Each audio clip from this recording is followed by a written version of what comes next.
So welcome everyone to this first physical talk on health and nutrition that we're doing at the Farmers Market.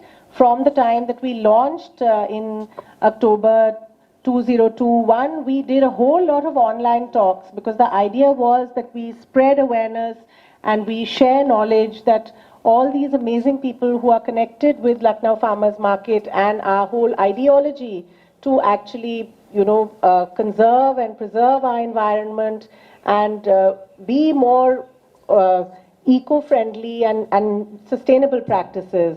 So I'm so delighted today to have these amazing women here with me today talking about health and nutrition. So we have Shruti Shandilia, who is the brains also behind this today. I'm so lucky to have her here with us. She's an organic farmer. Tirva Farms is her baby that she started with her husband.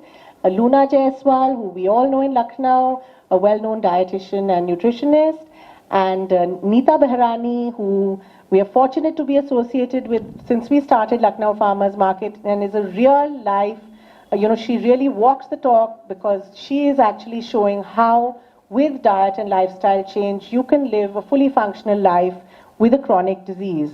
So the idea that we have and which we want to share with you today is that, we only have one body to live in.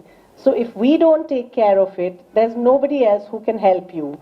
Not a doctor, not a hospital, not anybody else. So you have to think actually before you put anything into your mouth, whether it's the right thing that you're eating.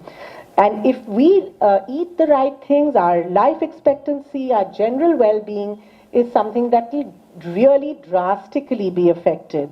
So it's the healthy outside which starts from the inside, which we're talking about today. I'm Jyotsna Kaur Habibullah, and I started Lucknow Farmers Market with this idea in mind that how we can, each of us can actually make a difference by living a more eco-friendly life, connecting with people across the country, and giving people the opportunity to use and eat, and every product that we use should be natural and organic, especially using our traditional products. And then today, of course, we have here with us Shruti Shandilia, the co-founder of Tirva Farms. She has been instrumental in transitioning her farm from conventional farming to applying the principles of organic farming and setting up her brand, Tirva Farms. She's a front runner in the space of biodiversity and sustainable practices. She's been also awarded as the outstanding woman in entrepreneur in agriculture by the FICCI Women's Wing FICCI Flow here in UP. And of course we have, thank you so much Shruti for being here. And we have Luna Jaiswal today, nutritionist, the founder of Add Life by Luna Jaiswal, which is a nutrition counseling center that improves your health through nutrition therapy, with over 16 years of experience in weight management, diet for special needs like PCOS, diabetes, pre and post pregnancy. And the belief that they have is that health is wealth, and they focus on solving the root cause of the issue and helping people achieve a healthier and a more sustainable lifestyle. Thank you so much, Luna, for being here. And of course, Neeta. Neeta is the one who's going to tie this whole talk together, because she'll show you how actually, each of us will also talk about our experiences, but Neeta actually shows you why you have to do what we all are going to talk about. So Luna, tell me, let's start by talking about, how does a dietitian, what is the role that a dietitian plays? Because nutrition isn't a one-size-fits-all kind of solution. Can you tell us what's the role you play in people's journey to health and nutrition? See, rightly said that one size does not fit all, because everyone's needs or wants are different. How does a dietitian come in play? That, see, everyone should have a common sense towards eating. I don't know day after how hungry I would be. So how can a dietitian know about you? So I will help you, develop that common sense, like how basically the root thing, as Ayurveda says, is how you digest your food. So that awareness towards your own body, that common sense, and in a way you can say gut feeling, a good dietitian will always help you build a very good relationship with your body.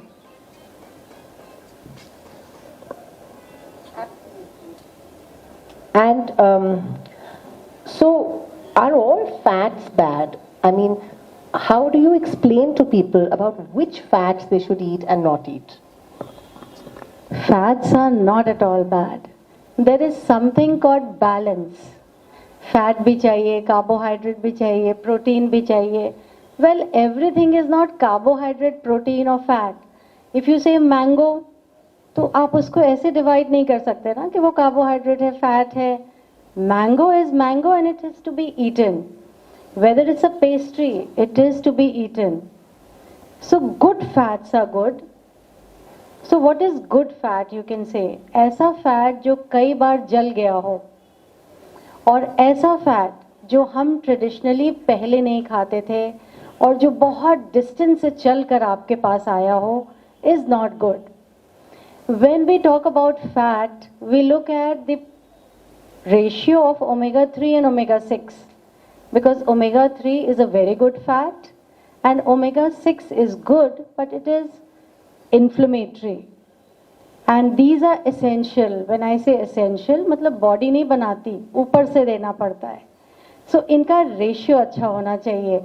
If the ratio of omega-3 and omega-6 is not good, then the same fat would create inflammation in your body. So that inflammation is root cause for many problems. So the next best thing you see is the smoking point. घी का smoking point ज़्यादा है.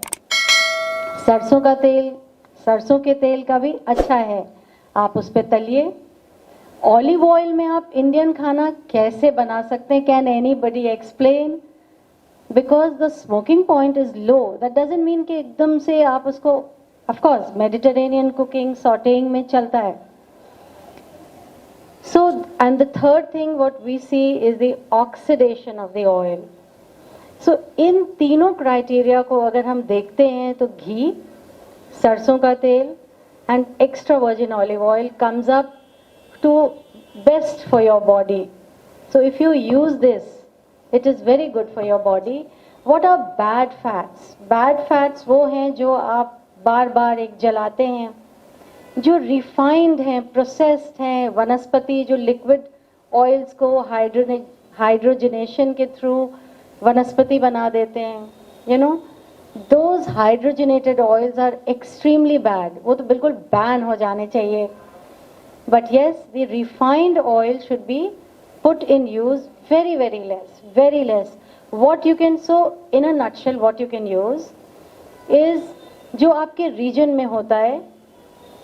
So in India we have ghee, mostly we have सरसों का तेल, and then the third thing जो कि थोड़ा थोड़ा यूज करना चाहिए, that is एक cold pressed any regional oil, चाहे वो तिल हो, चाहे ग्राउंड नट हो, चाहे फ्लैक्स सीड हो, you know, बदल बदल कर. So mainly अगर आप सरसों तेल, और if it is your regional, हमारे रीजन में सरसों का तेल है, बट साउथ में तो वो कोकोनट ऑयल है ना. So your regional oil along with ghee is very good to go and you are safe. आराम से आप यूज कर सकते हैं. और ये सारे ऑयल्स डायरेक्ट फार्मर्स से आज we have them right here from you. So don't leave without picking them up because these are the oils to eat. Shruti is going to talk about more when you grow them. Shall we just go to that quickly since we're talking about that? I would just like to say something about it. जो घी हम below के बनाते हैं, I hope you know what is बिलोना method ghee, जिसको पहले बिलो के बनाते थे. तो the ghee traditionally is always made with dahi, and then you take out that dahi का थिक फैट एंड उसको आप बिलो कर बनाते हैं. That is therapeutic.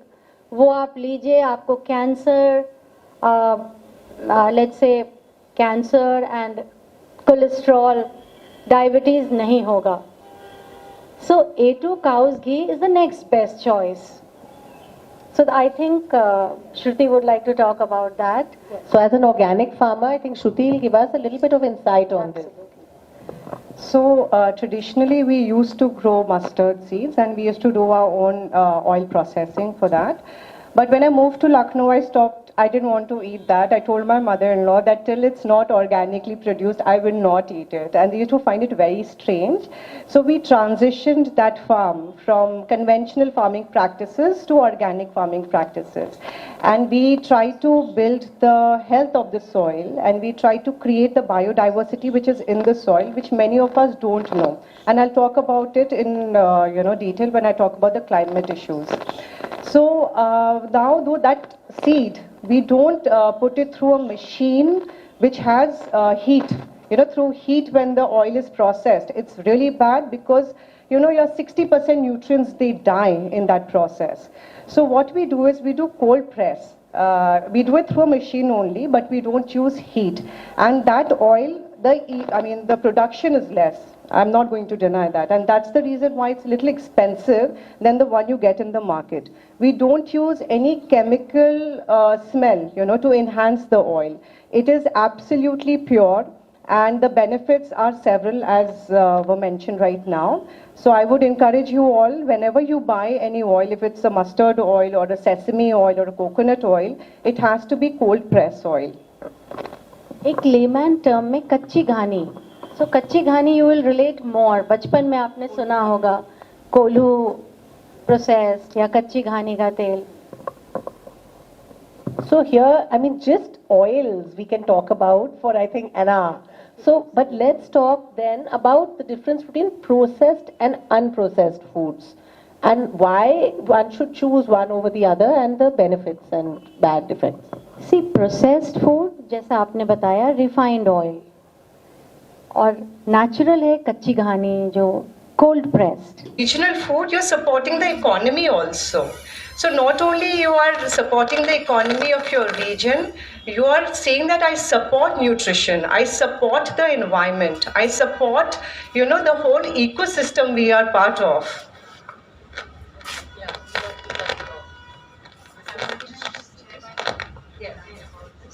So believe me, if you, जैसे अभी आम, तो आप अभी सफ़ेदा और चौसा और दशहरी खाएंगे तो वो इस वक्त का तो है ही नहीं ना. You are bound to have problem because वो आम ही नहीं है, it's chemical. You can eat Ratnagiri, you can eat Gujarat का केसर, blah blah जो इस समय आ रहे हैं, of course थोड़े distance से आ रहे हैं, still you can.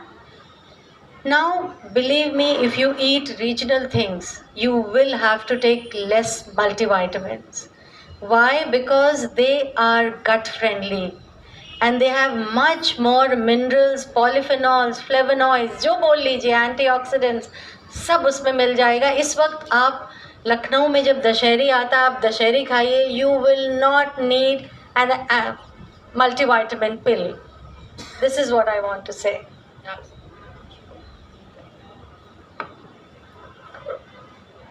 Good evening, everyone.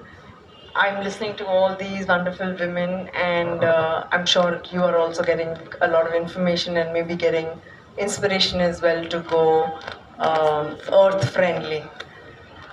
My journey into health started about 8 years ago. Though I was diagnosed with a chronic illness called multiple sclerosis in 2001. And I went the normal route like everybody else, went to allopathy and did a lot of drug therapy and took antibiotics and steroids for years, went to homeopathy, Ayurveda, and did a lot of stuff. And then I realized that if I changed my lifestyle and if I changed my food habits, that had a bigger impact on my well-being than doing any of the drugs. And slowly I moved to a point where my food habits are very, very different, and they they're a testament to what I do today. I still walk, live a productive life. I'm very independent. I don't have to look up to someone to take me here and there. And, I drive, I work a full-time. नहीं हो रहा चाहिए अगर आपकी body को ज़रूरत नहीं है तो. पाए का soup, bone broth is excellent. Why should I leave when my gut has those microbiomes which degrades meat? Why should I leave it? Listen to your body. If not, consult someone who can help you identify. इसके लिए कोई test नहीं करना होता. Your body के triggers will tell you that you are sensitive. Eliminate करके आप खुद देख लीजिए. And isn't it true that eating locally grown things which are they boost your immunity, right? If you think that the best thing for you for your immunity is to go vegan, and you're eating things like avocados which may be flown in from another country.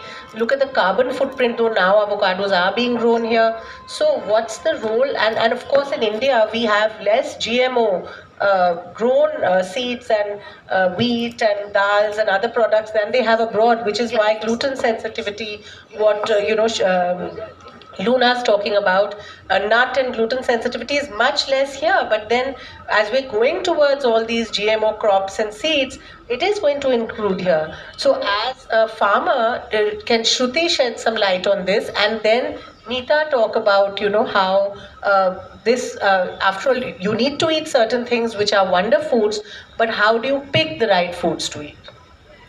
So regional and seasonal, this is extremely important, and there are various reasons for this. One is when there are long distances, the product travels, so they are plucked or harvested when they're not ripened naturally. And at a later stage you ripen them, so they're not only do they not have nutrients, but they are also injected chemically to ripen them. So you're eating something which has no nutrients, and B, something which is infused with chemicals. So that's really bad. Second thing is that we need to support our farmers also, by eating products which they work so hard.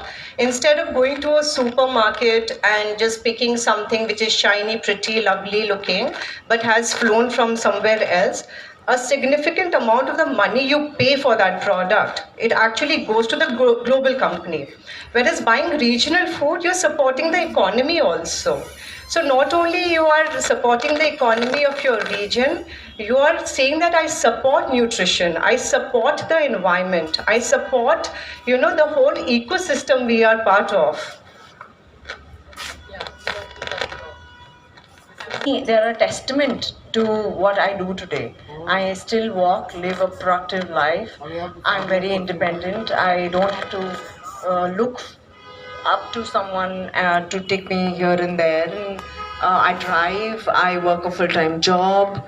So all of that, and I think all of that comes from the fact that I manage my lifestyle well. This journey started in coming from Lucknow. I was raised and born here, though I moved to the NCR about 22 years ago. But being in Lucknow, I was doing everything like eating all the kebabs and biryanis all the time. And then in 2014, I decided to go vegan. And believe you me, that does have a big impact. If you don't torture anybody else and bring that emotional upheaval to your own body, it helps. That was a big one. Then moving from that to going organic, eating everything which was not chemically tortured. I mean, the food plants also, when we give them so many insecticides, herbicides, chemical drugs, they also feel tortured, if for the lack of a better word.